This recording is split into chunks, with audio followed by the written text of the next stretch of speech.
I remember a year ago now, or maybe more, 2 years, when I met a beautiful sister who loved her husband, but her husband had they had a big problem, and she actually walked out of the home, and because of all the things that he was doing. And I made her to see that if you want the marriage, then put it in the hands of God and trust God to bring him back. Within months, she was already back home and they were doing well. Why? Because of the next step I want to show to you. So the first thing is let go of trying to control. It is most likely why the husband walked away in the first place. That, look, you have always tried to control me. You're not praying enough. You're not reading your Bible enough. You're not talking to me enough. You're not working in the home enough. You're not bringing enough money to the home. Your shirt is not ironed. You're not dressing well. You're not speaking well. You're not saying hello to my parents. You're not telling me how beautiful I am. You're not. All of that will choke your husband and he will walk away. That's why. So you need to understand that God is the one that gave you this husband, and God is the one that's going to keep him. So stop trying to control him. This is why it must start here. It must start here. Now, sometimes it is not you that's doing the wrong things, and all the things you're trying to tell your husband to do, they are really the right thing. For example, there was a woman I read in a book who was always complaining that her husband was not making enough money. He wouldn't work. Has very little job, is making just odd jobs. And then one day God opens her eyes to see that her husband is blessed. And so from that day, he started calling her, I can't remember, I think calling him my money bag or something like that. Just a good name that says to him, I believe in you. So she stopped complaining and started calling him what she wanted to see in him. Not trying to control him, but letting God do what she believes that God can do in her husband. That made a big difference in her marriage. Of course, he had not walked away. So when he's walked away, it's a different case. If your husband has walked away, it's a different case. So you need to go drastic. No complaining whatsoever. Of course, you're not doing that right now. What you will be doing is to try to beg him, to try to cajole him, to try to guilt him, to try to cry so that he will feel sorry for you. You don't want all of that. Stop all of that. Put it in the hands of God. Now, the second thing that you must do if you want your husband to come back to you, I'm going to read it to you in scriptures and then we'll talk about it. Ephesians chapter 5 verse 33. However, let each one of you love his wife as himself. Let the wife see that she respects her husband. This is the second thing you must do. Second thing you must do is learn how to respect your husband. Men love to be respected. Most men. If your husband has walked away from you, I can almost guarantee that he wants to be respected by you. I just shared with you earlier that the reason why a man would leave the home, apart from the one who is addicted to something and he has gone to look for his addiction, or one that is that's just unfaithful and decided to go with his mistress, apart from those, most other people will leave because they are disrespected. Even the ones that go away because they want to cheat, they can also be drawn back by respect. So a husband wants to feel like he is free to be himself in his home. As long as your husband feels that he can be himself, as long as your husband feels that he can do what God calls him to do and his wife will respect him, he will want to stay in that home. When a man feels that this woman looks up to me, he will rise up to your admiration. Your husband will rise up to your admiration.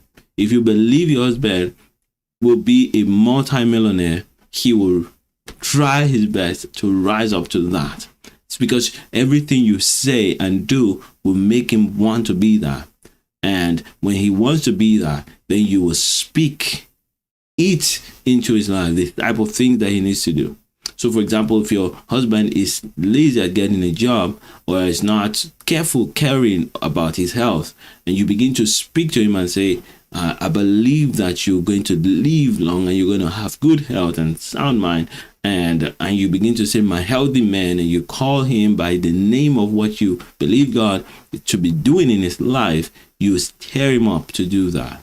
And even when he fails, he would decide by himself that he's failing you. He would not feel degraded and disrespected by your complaint or by your look of disappointment or disgust. So once you put him into the hands of God and you let him go from your control, what you want to begin to sprinkle into your communication with him is respect, because that's all you have right now. All you have right now is communication. And so when you're communicating with him, you want to communicate with him like you will communicate with the person you respect the most on the planet. Yeah, the president of your nation, your pastor, your bishop, your boss at work. That's the way you want to talk with your husband. Don't say, oh, it's my husband. We are friends. Let's just talk to him anyhow. Stop that nonsense.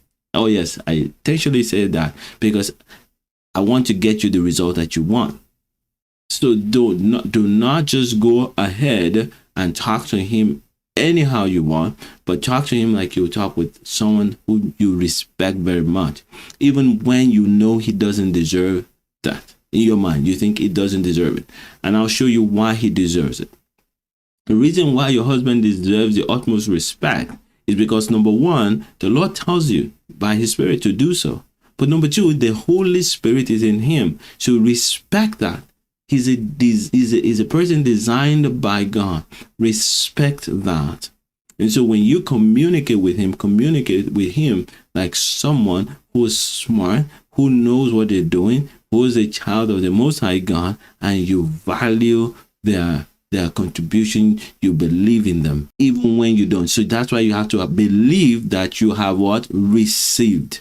Believe you have received the healing, the deliverance, the transformation you expect in your husband, and begin to act as if you have received. This is the fastest way. So when you say to him about the beautiful thing that's happening to your son or your daughter, maybe your son did something at school while it was your turn to take care of them, you send a message to him.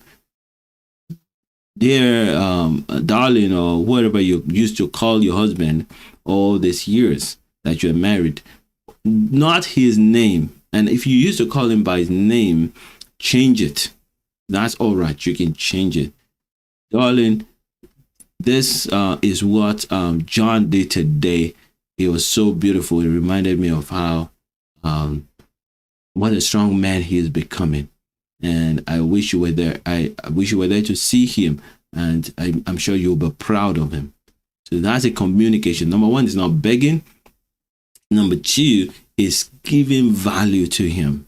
Simple things like that. So two things you need to do. Number one, release him into God's hands. Number two, learn to respect him. There's so many other things that you can do to show respect. There's so many other things that you can do to show respect. But so what do you do while you're waiting? You work on your heart. You work on the way you think about him. You work on the way you obey God. Because many times the reason why you're struggling is because your own heart is already hurt. You not just by what he has done, but by things that happened to you before you met him. So you're hurt, and his hurt is rubbing off on you. That's why you began to speak the way you were speaking to him. That's why you've been complaining, and that's why you got to this place in the first place. So while you're waiting for him to see your new way of addressing him, you keep working on your heart. You keep working on releasing yourself from depending on him as the source of your joy. You learn to forgive him and every other person that has hurt you, and then you learn to identify and stop those negative habits that you have learned to cope with the pain that you were feeling in the marriage. Then you reconnect with God. You confess all the areas of your life that has been failing in your walk with God. You surrender and commit yourself to the purpose for which God designed you, and then you live that life out, the new life that you have. It is that new life of yours that is filled with love and compassion and respect and grace that you want to display to your husband. Within months, he will begin to wonder, what's wrong with me? Where can I find a woman who loves me, who's devoted to helping me be who God wants me to be, and respects me like this somewhere else? I must be a crazy guy. And that's why he comes back home. Of course, at first he would doubt that your change is real, but then he will figure it out that God must have done something in your heart. And however God has done that he wants it too. That's how you can get your husband back. And I've helped a couple of people to do that quickly. And I want to help you too. So if you need help, you want me to give you some more tips and help you in recovering your husband who has walked away from you, then you can book a call with me for 15 minutes for free by going to adesobanja.com/CHAT chat. And I will be happy to help you. If this has helped you, blessed you, please don't forget to subscribe to the channel, like the video, share it with your friends, connect with me. I'm here to serve you. I'm here to be a blessing to you. I put out all these videos so that you will have a good home. You will live a full life filled with God's grace, God's joy, God's peace. You'll be a disciple maker. You'll multiply disciples for Jesus, make mega impact. And so I hope that the messages, the videos that I share will change your life. But if you need help to even get faster results, then do not hesitate to reach out. And you can join any of my programs. I have several programs to help people, those who want even more help.